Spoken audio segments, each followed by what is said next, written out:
महात्मा फुले कृषी विद्यापीठाचा 39वा पदवी प्रदान समारंभ दिनांक 15 मार्च 2026 रोजी सकाळी 10 वाजता आयोजित करण्यात आलेला आहे।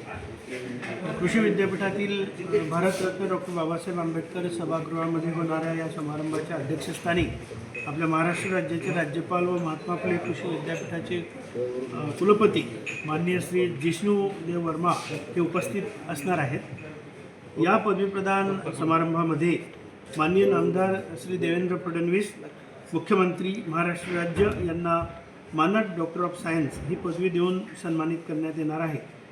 यावेळी विधान परिषदेचे सभापती माननीय नामदार श्री राम शिंदे, महाराष्ट्र राज्याचे जलसंपदा मंत्री तथा अहिल्यानगर जिल्ह्याचे पालकमंत्री माननीय नामदार डॉक्टर राधाकृष्ण विखे पाटील, कृषी मंत्री तथा महात्मा फुले कृषी विद्यापीठाचे प्रति कुलपती माननीय नामदार श्री दत्तात्रय भरणे आणि वित्त नियोजन, कृषी मदत व पुनर्वसन, विधी व न्याय, कामगार राज्यमंत्री माननीय नामदार ॲडव्होकेट आशिष जयस्वाल यांची प्रमुख उपस्थिती असणार आहे। या प्रसंगी नवी दिल्ली येथील भारतीय कृषी संशोधन संस्थेचे माजी संचालक, अनुवंशशास्त्र विभागाचे मानद शास्त्रज्ञ डॉक्टर अशोक कुमार सिंग हे प्रमुख पाहुणे म्हणून उपस्थित असणार आहेत।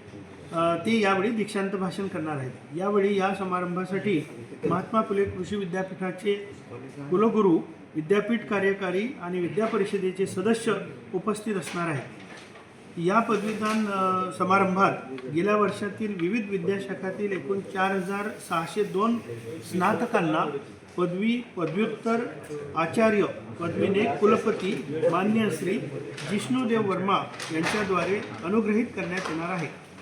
त्यामध्ये विविध विद्याशाखातील 4182 स्नातकांना पदवी, 346 स्नातकांना पदव्युत्तर पदवी तर 74 स्नातकांना आचार्य पदवीने अनुग्रहित केले जाईल। यावेळी 42 यशस्वी स्नातकांना मान्यवरांच्या हस्ते सुवर्ण पदके आणि रोख पारितोषिके प्रदान करून गौरवण्यात येणार आहे। नमस्कार।